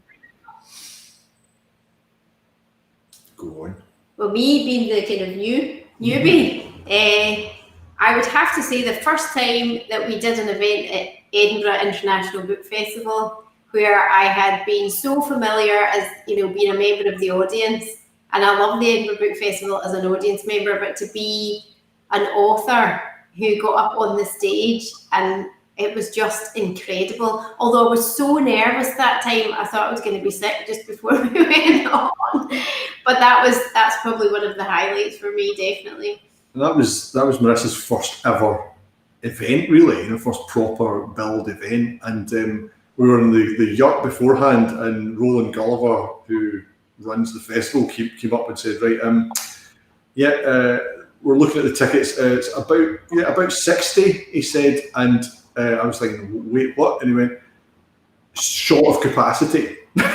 so there was like Marissa's first ever event. There was about 750 people in there. So yeah, she was absolutely not looking at them because it was dark, but totally calm. You wouldn't have believed how scared she probably was. Well, it was terrified. But I'm going to have a bit of a cheat answer, and I'm going to say my most memorable moment as an author is appearing at Glastonbury.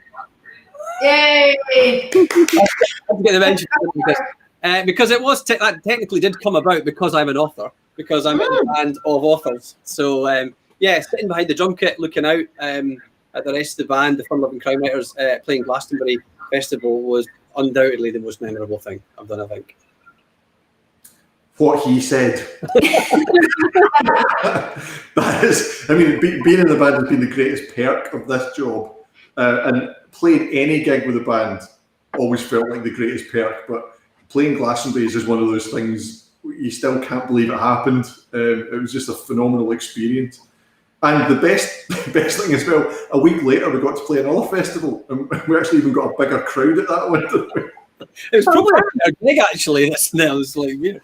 But it didn't have the same impact, I guess. What other festival was it? Cornbury. So Sam says you've touched a bit on previous jobs, Marissa, but what have you all done before a job before becoming authors, and do you write full time now? Well, I've done all sorts. I don't write full time now. I think not many writers have the privilege of writing full time. I have what you would call a portfolio career, which involves doing bits of everything to try and make ends meet. I was a journalist before I was a published writer, and I still do bits of freelance arts journalism. And I do some teaching, and I work for the Royal Literary Fund in universities and schools, working on academic writing, and I work for the literary consultancy, and I do mentoring for the Scottish Book Trust, and it all kind of adds up to a living. But before all that, I've got a previous life as a scientist and engineer. So I did work for 4 years as a systems engineer in the aerospace industry. That's what I did. And before that, I was a student, and I worked for Group 4 Security as a security guard on the night shift. And I used to pick tatties at school. Really good times. That was the hardest fucking job I've ever done, by the way. Jesus. I knew Doug was going to definitely win the CV question, always. I'm in the fortunate position that I have been writing full-time for about 25 years.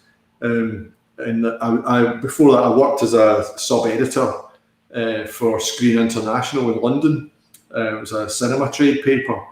And actually, it's taken me 25 years, but I've been drawing on all the stuff that we used to cover for the book that I've got coming out next year. Finally got to write about early 90s and late 80s exploitation cinema and straight-to-video horror movies and all of that stuff.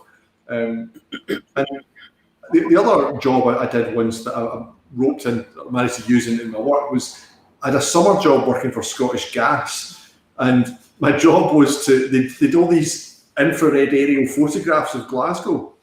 And it was a survey to find premises that were losing heat so that they could get in touch with them and tell them to improve their insulation. So my job was to locate all these premises using these massive maps that they had in the Scottish Gas headquarters.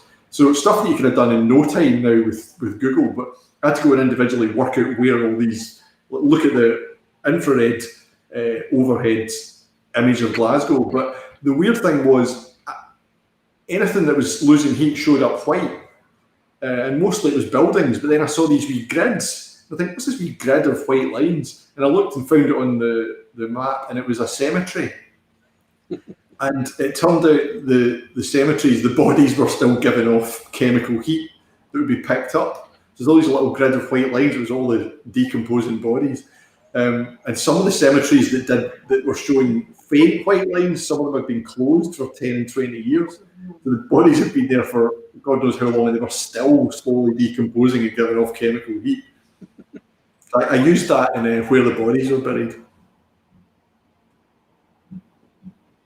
Oh, and Ideas off each other. Oh, sorry, Marissa. No, it's I was an anaesthetist for nearly 25 years, I think. And I thought I was taking a year's sabbatical, and I did take a year's sabbatical to do a history degree. And then we started talking about writing the book, so I took some more time off, always thinking that I was going to go back to it at some point. But it's been quite a while now, and I've not gone back. So yeah, it's my kind of, I could always go back, I suppose, especially in a pandemic. You know, there's I could always go back to that. But at the moment, we're just racing, aren't we? So, sorry about that. Sam says, do you all bounce ideas off each other over drinks? Well, we do. We do, yeah. Not when we all get together with a band. We're not talking story ideas. We're more usually talking about other writers' bad behaviour. Who said something outrageous in the press, or yeah. There's a lot of gossip. Mark's the real gossip monger in the band, isn't he? He just cannot. I love meeting up with him because he's always got some delicious nugget of something on someone that makes us all laugh out loud. No, we don't really bounce ideas off each other. When I had the idea for these Skelf books, I was basically, I remember sitting in Pitlochry after a gig and telling Val the idea, just the basic idea, the elevator pitch for the book, and she just turned to me and went, "Dog, I would read the absolute shit out of that." And I was like, right, well, I better go and write it then. It's good enough for Val McDermott, it's good enough for me. Also, I think mostly if you've got an idea, you don't want to tell anybody, you know, in case, not that they'll steal it, but it's like somebody can take the seed of an idea and change it and turn it into something completely different. Although sometimes you can talk over with another writer you know and trust, just to see, is this idea something that's going to fly? You know, is this worth pursuing? But that's the great thing about working together, is that I can bounce ideas off Marissa and vice versa. Not that you always listen to me, though. I don't think that's entirely fair. Like, we better wrap this up before there's a domestic.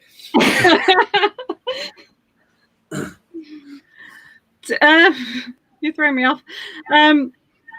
My favourite question to ask is, would you make a graphic novel of your books?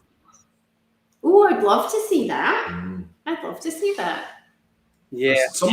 Somebody tried to, but it's very expensive in terms of sort of commissioning artists, and you know, they need to know it's viable.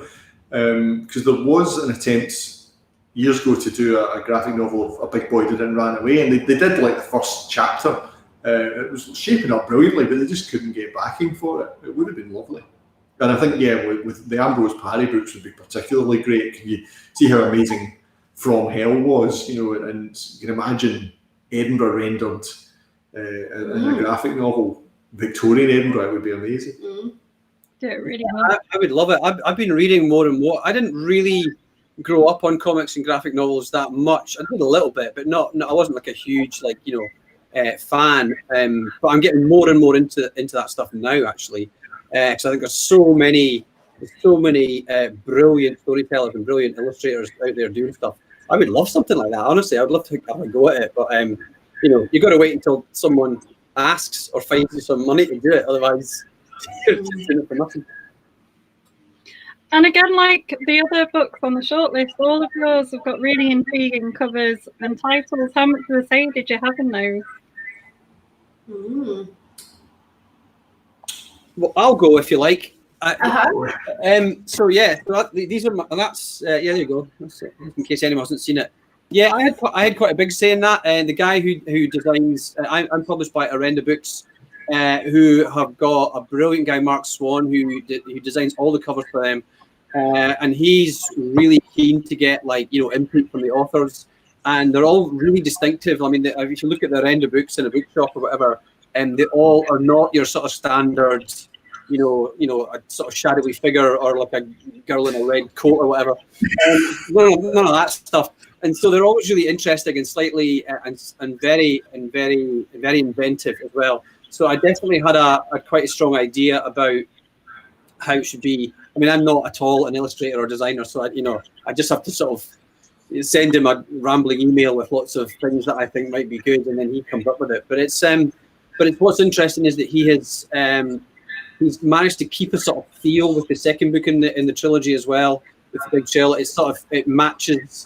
Even the color palettes are sort of reasonably similar between the two, and I'm really looking forward to getting a third one together with him, because I'm sure it's going to be absolutely brilliant.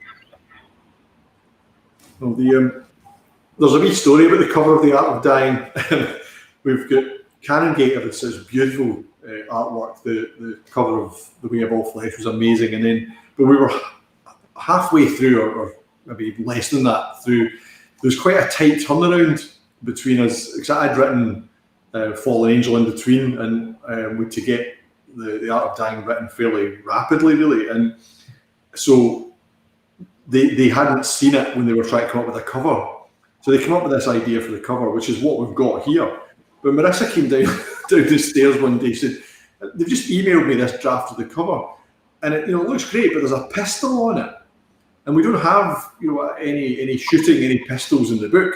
And I was like, well, actually, see, this morning I'd written this scene, and it was just something that had popped into my head that ended up a scene right at the beginning that wasn't written right at the beginning. It was just, but I hadn't told Marissa because I was up earlier than her, and we were starting to get paranoid as if Canongate got access to our computer here.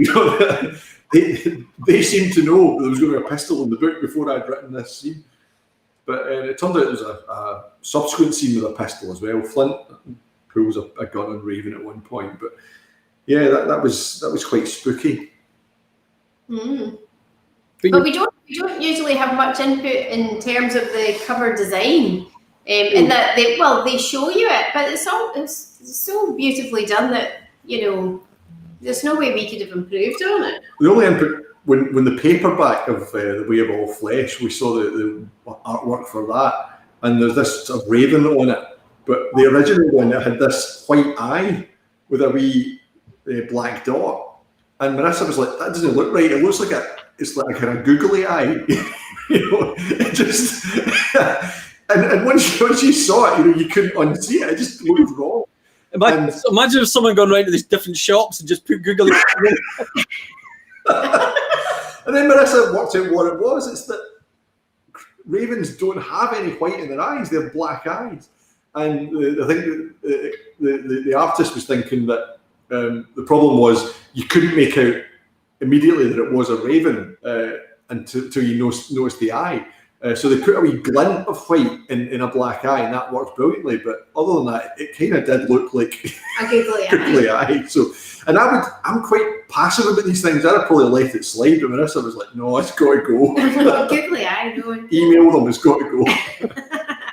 But you're absolutely right about the other two covers as well. Whirligig and Pine. I think the Pine cover is just I absolutely adore it. It's so beautiful. It's such a beautiful design. Yeah, and they're all really different to, sort of like you said, the standard crime covers as well. Yeah. Yeah. We've just got about 5 minutes left. So would you like to give us a quick sort of recap of your books and show us the covers, tell us a little bit about the ones that are on the shortlist and things again? Okay. Carry on. Well, yeah, there is, again, The Art of Dying. It's Edinburgh, 1840s. It's 1849 in Edinburgh, and James Young Simpson, the professor of midwifery, has just been accused of killing a patient through negligence. And our two protagonists, Will Raven and Sarah Fisher, know this to be false and decide to try and investigate what actually happened and clear his name. And in the process of doing so, they uncover a whole load of unexplained deaths happening in the city. And when they look closely at them, they realise what's going on. And it's something really quite horrendous. I don't know if I'm allowed to say more than that, am I? Probably could, because it's all based on historical fact that Simpson was accused and it was a kind of malicious accusation. But we've expanded on that, and yeah, the villain of the piece is based on another real historical individual, although not from Edinburgh, and in short, someone who we will never know quite how many people this person killed because of getting away with it in plain sight. Yeah. Wow. Oh, me, right. So this is my shortlisted book, A Dark Matter. It is the first of a trilogy of books about the Skelf women who are running a funeral directors and a private investigators when the patriarch of the family, Jim, dies. So you have three generations of women, Dorothy, Jenny, and Hannah, and the book is kind of split between their points of view. And so they are having to deal with bury the dead and, help the bereaved at the same time as trying to solve mysteries. And deal with their own grief. And there's lots of, because it's basically because of the funeral background, there's lots of big questions about life and death and existential nonsense. And while that sounds very heavy, there is a decent slice of dark humour, hopefully running through it that people can connect to as well. And then what's left to say, I think, is thank you so much for coming on and agreeing to be interviewed with us. It's been a real pleasure to have the entire shortlist and yourselves here. Thanks for joining us. Oh, you're Been a welcome. pleasure. Yeah, thanks so much. It's been good fun, really good fun. And good luck. Thanks. But you want to direct that luck specifically anywhere, or you? You can't all be lucky. That's not going to work. Anyway. I don't envy the judges. Thank you very much. Thanks a lot. Thanks. Yeah,